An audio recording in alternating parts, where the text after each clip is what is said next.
안녕하세요. 저는 아들 하나를 키우고 있는 30대 후반의 여자입니다.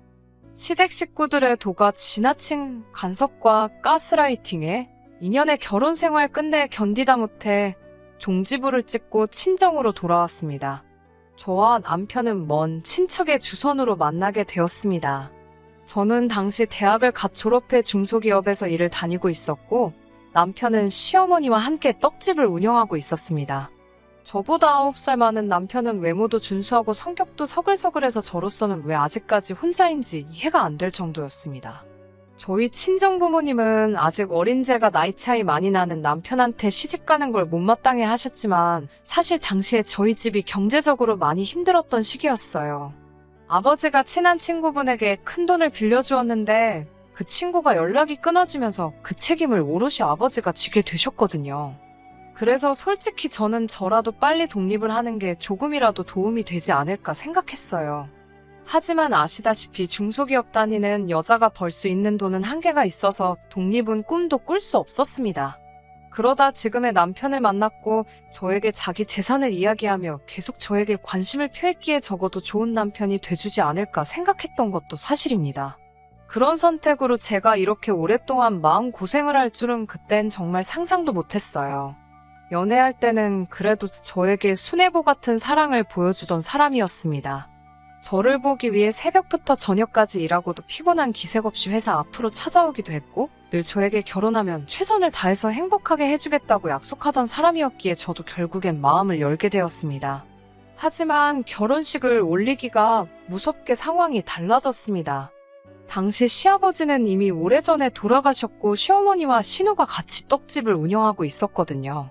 처음에 남편을 소개받을 때만 해도 남편과 시어머니가 같이 공동으로 떡집을 운영한다고 하더니, 정작 결혼하고 지켜보니 남편은 그냥 잔심부름이나 하고 정기적으로 받는 월급조차 없더라고요. 게다가 저더러 여자가 무슨 바깥 생활이냐며 때려치우고 떡집에 나와서 신우라도 도우라고 하시더군요. 제가 너무 속상해서 하루는 남편에게 결혼하면 행복하게 해준다더니 이게 다 뭐냐고 하루는 울며 따졌어요. 남편은 사람 일이 어떻게 마음대로 되냐면서 기다리면 좋은 날이 올 거라고 느긋하게 세상 편한 소리를 하더라고요. 한심하고 어이없어서 눈물이 주르륵 흘렀지만 차마 친정에다가 아쉬운 소리를 할 수는 없었습니다. 저는 마음을 고쳐먹고, 그래, 어차피 욕을 먹든 어쩌든 나는 떡집에 나가서 일을 해야 하고, 그렇다면 죽기 살기로 그 기술을 배워보자라고 마음을 고쳐먹었습니다. 그렇게 해서라도 시어머니에게 인정을 받으면 된다라는 그 마음 하나였습니다. 이런 저를 생각하시면 답답하실 수도 있겠지만, 그 당시 저에게 시댁은 유일한 동아줄이나 다름없었으니깐요. 그렇게 2년 남짓 시어머니와 신우의 구박과 핍박을 받으면서도 죽을 힘을 다해서 배웠습니다. 하지만 제가 열심히 일할수록 시댁 식구들은 저를 무슨 일꾼이나 머슴 정도로 여기는 눈치였습니다. 기술을 가르쳐주기는커녕 매일같이 더럽고 힘든 자빌과 무거운 쌀포대를 나르게 시켰고, 숨이라도 돌리려고 하면 벌써부터 요령을 피운다, 꾀를 부린다며 저를 서럽게 했습니다. 심지어 남편이 피곤하다는 말이라도 하면 남편은 집에서 쉬라 하고 저만 불러내서 일을 하게 하신 적도 있어요. 하지만 그것보다 저를 더 서럽게 했던 건 떡집을 찾는 단골 손님들에게조차 제가 며느리라는 사실을 밝히지 않으시더라고요. 사실 친정부모님도 제 결혼을 지원해 주실 형편이 되지 못했고, 시댁에서도 어차피 친정 상황이 그런데 뭐하러 결혼식을 크게 하냐며 그냥 양가 어른들 모시고 밥이나 먹고 혼인신고나 하면 되지 그러시더라고요. 당연히 저도 여자니까 결혼식에 대한 환상과 기대가 있었지만, 남편도 그 순간만큼은 시어머니 의견이 옳은 것 같다며 시어머니 말대로 하자고 하더라고요. 그래서 많은 분들이 제가 떡집의 아르바이트생이라고 생각하는 눈치였습니다. 가끔 이 처자는 누구냐고 물으면 시어머니는 뭐 그냥 도와주러 나온 이라면 말끝을 흐렸거든요. 그런 시어머니의 태도에 결국 힘이 들었던 저는 더는 이렇게 살 수 없다, 이혼을 해야겠다는 결심을 하게 되었습니다. 남편에게도 도대체 내가 지금 당신한테 시집와서 이게 무슨 꼴이냐며 신세 한탄을 늘어놓았습니다. 평소라면 그냥 요령껏 하라며 대충 넘어가려던 남편이었는데 그날따라 제 이야기를 잘 들어주고 자기가 미안하다고 하더라고요. 그리고 부부싸움은 칼로 물베기라 했던가요. 그렇게 남편이랑 술 한두 잔 기울이다가 그만 덜컥 지금의 아들을 갖게 되었습니다. 이혼을 하려는 타이밍에 아이가 들어서니 기쁘기도 하고 두렵기도 하고 마음이 복잡했습니다. 하지만 이유가 어찌됐건 찾아온 생명을 포기할 수는 없었습니다. 그리고 솔직히 아이를 낳으면 시댁에서도 저를 좀 달리 봐주지 않을까 하는 작은 희망도 생겼고요. 남편도 제 임신 소식에 매우 기뻐했고 그런 남편의 모습에 어떠한 변화가 있을지도 모른다는 기대도 생겼습니다. 하지만 시댁의 반응은 뜨뜻미지근했습니다. 특히 신우는 노골적으로 애가 아직 태어난 것도 아닌데 뭘 그렇게 다들 난리냐는 식으로 나오더라고요. 당시 시어머니는 신우에게 금전적으로나 사업적으로 많은 도움을 받고 있었거든요.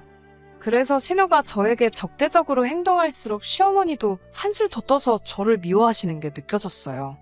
그렇기에 저는 오기로라도 어떻게든 이 아이를 건강하게 출산해야겠다 생각했고 떡집을 관두고 태교에만 힘썼습니다. 신우는 자기는 애 등에 업고도 집안일이며 떡집일이며 다 했다며 저한테 유난이라고 눈치를 줬지만 이때만큼은 남편이 자기가 제목까지 할 테니 뭐라고 하지 말라며 신우를 막아주더라고요.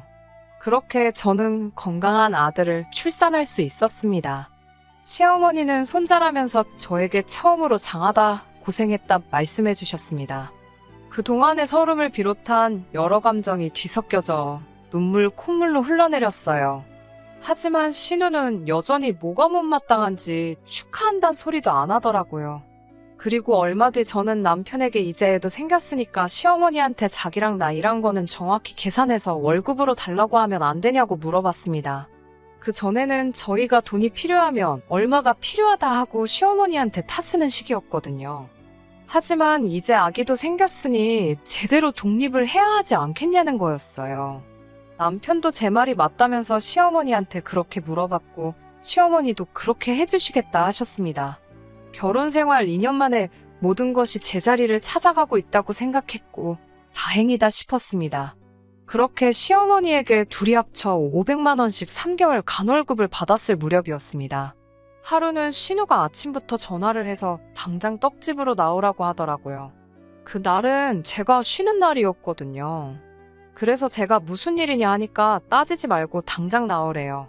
허겁지겁 서둘러서 나가니 떡집 장부를 놓고서는 이게 무슨 돈이냐고 물어요.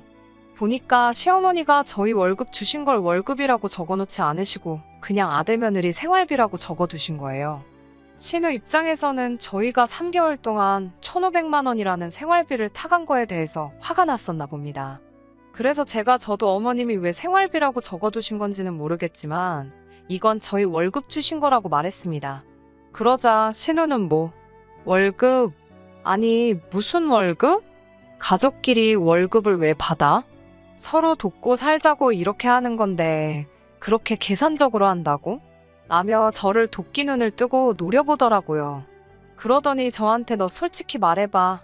너 이 떡집 홀랑 삼키려고 내 동생하고 결혼했지? 그러는 거예요. 그래서 제가 그게 무슨 소리냐고 하니까 못 알아듣는 척 하지 마. 너 이 떡집이 욕심나서 우리 집에 시집 온 거잖아. 그러면서 애는 왜 낳았어? 왜 내 동생이 미덥지가 않으니까 손자 앞장 세워서 이거 뺏어가려고. 그러는 거예요. 저는 한 번도 생각해보지 않은 일인데 자기 혼자 소설을 쓰더라고요. 그래서 제가 신우한테 이 떡집 장사 잘 되는 건 맞지만 막말로 여기가 무슨 재벌 사업체 같은 것도 아닌데 제가 무슨 떡집을 삼키려고 시집을 오냐고 따졌습니다. 그리고 저 남편 소개받을 때만 해도 남편이 동업자인 줄 알았지만 이렇게 시어머니랑 신우 뒤치다꺼리에 막일이나 하는 머슴신세인 줄 알고 나서도 묵묵히 버텼다. 그것만 봐도 제가 남편 조건 보고 결혼한 게 아니란 걸 모르시겠냐고 싸붙였습니다. 그러자 신우가 원래 가진 거 없는 애들이 무서운 것도 없지 않냐면서 자기가 보기엔 제가 딱 그 짝이라며 그러니까 어디 감히 시어머니한테 돈 달라 소리 할 생각을 하냐 그러더군요. 신우의 말도 안 되는 억지를 듣고 있으니 분하고 화가 나고 막말로 차라리 동네 아줌마면 뺨이라도 한 대 치고 싶은데 차마 남편 누나라서 손도 못 대겠고 열받아 죽겠더라고요. 결국 저는 바로 남편에게 전화를 걸어서 당신이 누나한테 상황 설명 좀 똑바로 하라고 했습니다. 그러자 남편은 그렇다고 누나랑 싸우고 있으면 어떡하냐면서 일단 누나한테 미안하다 그러고 얼른 집에 오라더군요. 그래서 제가 남편한테 내가 뭐가 미안한데 사과를 하냐고 나는 못한다고 소리를 지르고 전화를 끊었습니다. 남편이 남의 편이라더니 아니 왜 저한테 사과를 하라고 하는 건지 이해가 안 되더라고요. 결국 팔은 안으로 굽는 게 맞구나 싶으면서 이 지긋지긋한 집구석하고 1분도 더는 얽히기 싫었습니다. 그리고 신우한테 이깟 턱집 한 트럭을 줘도 안 가질 거니까 걱정 말고 대대손손 헤쳐먹으라고 소리를 질렀어요. 저도 그때는 눈에 뵈는 게 없어서 솔직히 말이 막 나오더라고요. 그리고 네 잘난 동생 그렇게 아까우면 옆구리에 끼고 평생 살라고 했어요. 떡집이고 네 동생이고 다 필요 없다고요. 그러자 신우가 어이가 없다며 저를 한 대 칠 기세로 쳐다보더라고요. 그래서 제가 만약에 내 털끝 하나라도 건들면 그때는 나도 이판사판이라고 같이 쳐다봤습니다. 그러자 제 기세에 자기도 좀 놀랬는지 슬슬 자리를 피하더라고요.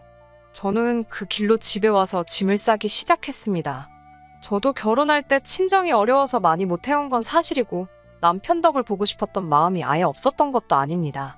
하지만 2년이 넘는 기간 동안 시댁에서 원하는 대로 직장도 때려치고 소위 가족 사업이라는 떡집 잘 되라고 저도 죽을 힘을 다해 새벽부터 밤까지 몸이 부서져라 일했고 떡두꺼비 같은 아들 손자까지 낳았는데 그래도 저를 이렇게 못된 여자로 매도시키니 더는 버틸 힘이 없었어요.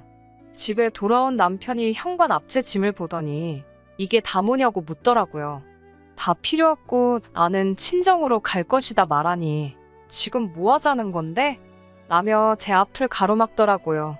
비키라고 나 지금 친정으로 간다고 하니까 남편이 누나 때문에 이러는 거냐며. 그래도 그 코딱지만한 친정에 가는 거보다 치사하고 더러워도 여기가 낫지 않냐며. 그냥 누나한테 적고 들어가라는데 정말 이 인간이 내 생각을 해주는 게 맞는 건지 내 남편이 맞긴 한 건지 열이 받더라고요. 됐다고 그딴 소리 할 거면 당장 비키라니까 남편이 그새를 못 참고 시어머니랑 신우한테 전화를 걸더라고요.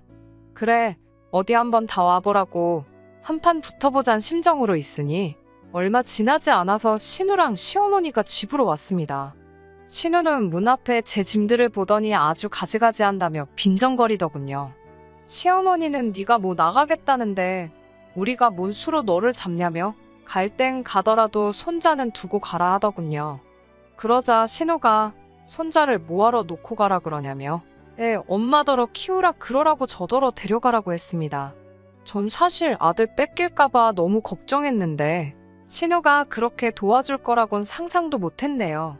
시어머니가 그게 무슨 소리냐고 우리 핏줄을 왜 집 나간다는 애한테 주냐니까 신우가 시어머니한테 눈을 흘기며 우리 애들은 손주들 아니야? 우리 애들로는 부족해. 그러더라고요. 그러자 시어머니가 움찔하더니 아니 당연히 네 애들도 너무 예쁘지. 그렇지만 이라며 말을 이어가려는데 신우가 시어머니 말을 딱 자르면서 저한테 네 아들은 필요 없으니까 데리고 당장 나가라고 하더군요. 그러면서 지금 나가면 2번 다시 들어올 생각도 하지 말라고 하더군요.